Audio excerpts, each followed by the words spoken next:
Сәлеметсіздер ме? Қазір мужская стрижка алатын боламыз. Подросткың шашы. Қолымызда кронер машинкасы бар. Сол кронер машинкасының 1,5 насадкасымен шаштың ең төменгі бөліктерін, яғни по краям алып шығамыз, жан жақтарынан алып шығамыз. Насадканы жақсылап тигізіп алу керек, арасында қалып кетпеу керек шаштар. Барлығын алып шығасыздар. Соңында тағы бір қайталап алып шығыңыздар, барлығы бірдей алынсын. Ең астыңғы жағын ғана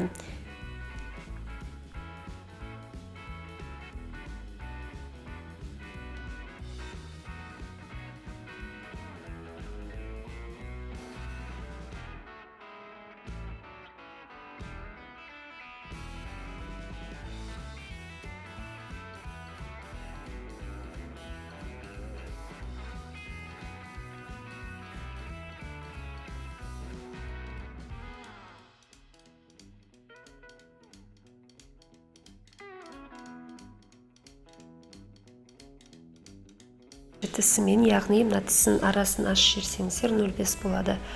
Ана жаңағы түртпеден бассаңыздар 0,5 болады. Соғымен шеттердің барлығын алып шығасыздар. Тек шетін ғана көтеріп жүрмейсіздер қатты.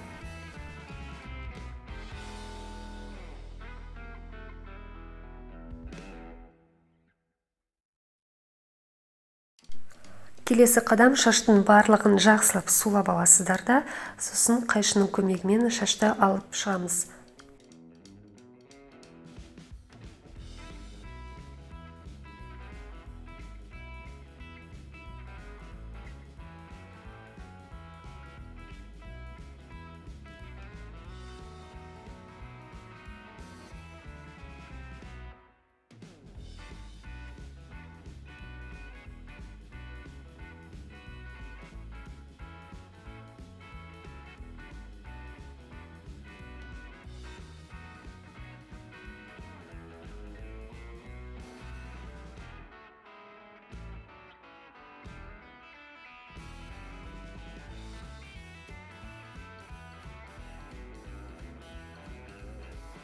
Ең алдыңғы шаштан өзіңізге қарай тартып қиясыздар шашты.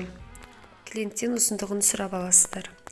Барлық шашты осылай алып шығасыздар өздеріңізге қарай тартып.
Келесі қадам, кекілін тегістеп қиып шығасыздар.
Ал ендігі қадам шаштың барлығын жақсылап құрғатып кептіріп шығамыз.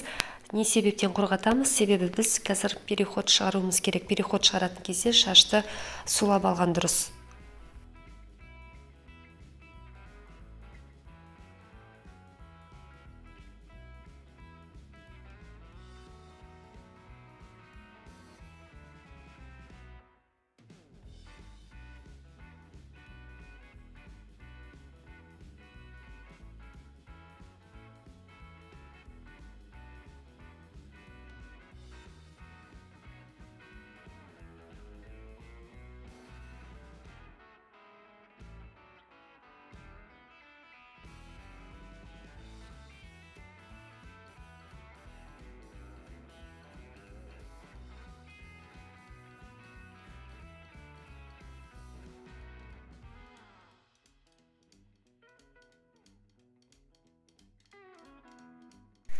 Переход алатын кезде қолымызда осындай тарақ және де машинка болу керек. Тарақты шашқа қатты тақап аласыздар, жабыстырып, сосын жоғары жаққа қарай осылай тартып алып қиып шығасыздар машинканың көмегімен. Переход осылай жасалынады. Төменгі жағынан тартып басқа тақап қоясыздар, сосын жоғары қарап көтеріп осылай аласыздар. Видеодағыдай алып шығу керек.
Міндетті түрде айнамен де жұмыс жасайсыздар. Екі жағы бірдей ма қарап отырасыздар.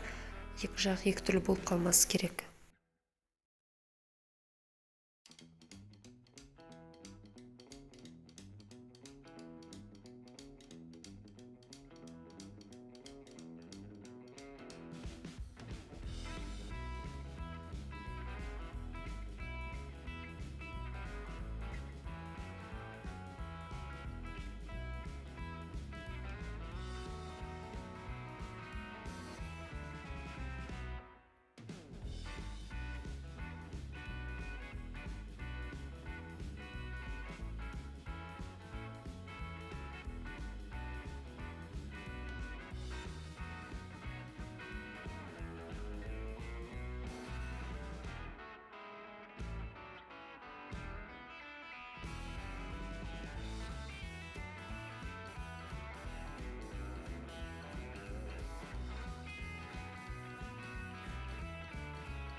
Келесі қадам, шаштың жоғарғы жағы лесенка болып қалмас үшін осылай тарақтың көмегімен өздеріңізге қарай тартып, шашты машинканың көмегімен алып шығасыздар. Артық шашты, лесенка болып тұрған шаштарды осылай алып тастау керек.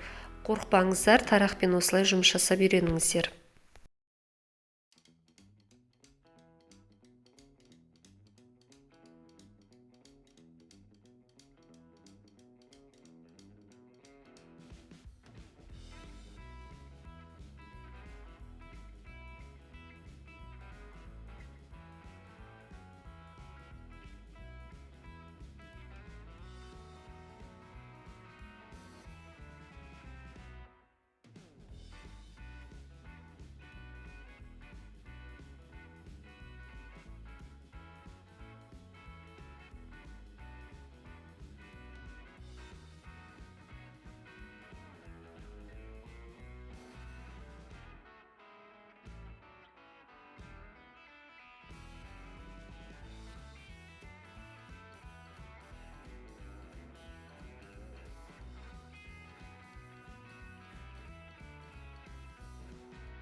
Келесі қадам окантовка жасау. Окантовканы окантовочный машинканың көмегімен алып шығамыз. Бұл да Кронер фирмасынан машинка.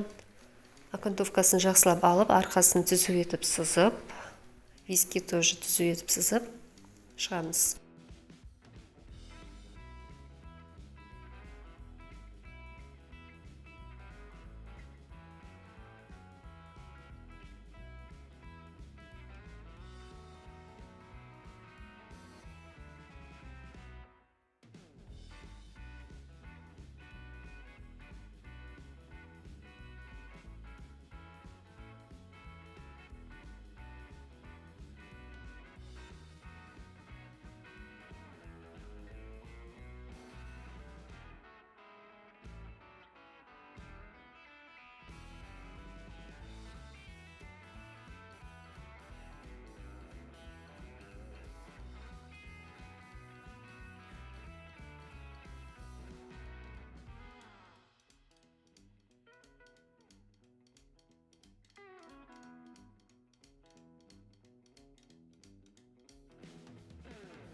Бір жарымдық бірлік насадкамен осындай переход араларын тегістеп шығаруға да болады.